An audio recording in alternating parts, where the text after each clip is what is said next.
Bismillahirrahmanirrahim. Alhamdulillahirabbil alamin. Allahumma shalli ala Muhammad wa ala ali Muhammad. Saudaraku, mari kita simak kitab Safinatun Najah li Syekhil Alim Al-Fadil Salim bin Sumair Al-Hadrami ala madhhabi Syafi'i, nafa'anallahu bima amin. Saudaraku, pada kesempatan ini kita bicara mengenai macam-macam hadas.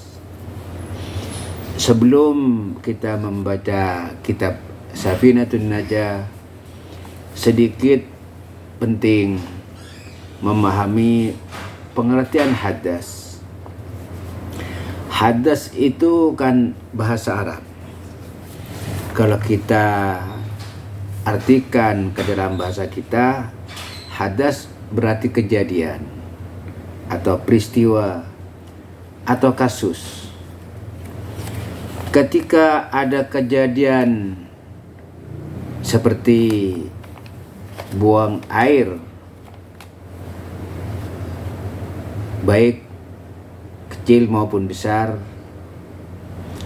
maka hadas itu atau kasus itu disebut kasusnya kecil.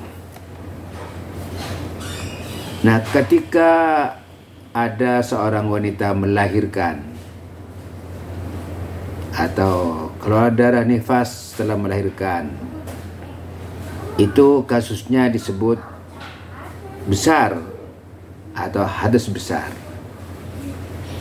Ketika kita dalam keadaan hadas, berarti kita disebut dalam keadaan tidak suci. Sehingga kalau kita ingin melaksanakan ibadah salat, mesti dalam keadaan suci. Oleh karenanya dihilangkanlah hadas itu dengan cara berwudu ketika kasusnya kecil, dengan cara mandi ketika kasusnya itu besar. Baik, kita baca kitab Safinatun Najah. Al-ahdatsu isnani. Hadas itu terbagi menjadi dua bagian. Asgharu, yang pertama hadas kecil atau kasusnya kecil, seperti buang air kecil, buang air besar, tidur hilang akal sebab tidur, itu kasusnya disebut kecil. Wa akbaru, dan yang kedua adalah hadas besar, seperti melahirkan seorang anak manusia, haid, nifas, itu kasusnya besar atau disebut dengan hadas besar. Al-asgharu ma awjabal wudu'a. Hadas kecil atau peristiwa kecil, kasus yang kecil itu menyebabkan seseorang itu wajib wudu. Ketika dia buang air, kemudian dia dalam keadaan tidak suci, lalu dia ingin melaksanakan ibadah salat, harus suci dulu, berwudu dulu. Karena tadi sudah ada kasus, dia sudah hadas. Kasusnya apa? Buang air besar, buang air kecil. Sehingga kalau mau tawaf, mau sholat, wudhu dulu.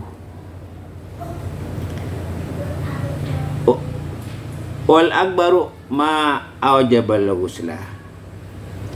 Sedangkan hadas besar, seperti tadi kalau darah haid, nifas, melahirkan,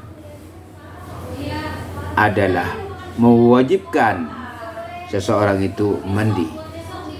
Dengan mandi lalu hadasnya hilang dan kemudian dia menjadi suci. Boleh dia melaksanakan tawaf, boleh melaksanakan solat. Jadi hadas ada dua macam. Yang pertama hadas kecil.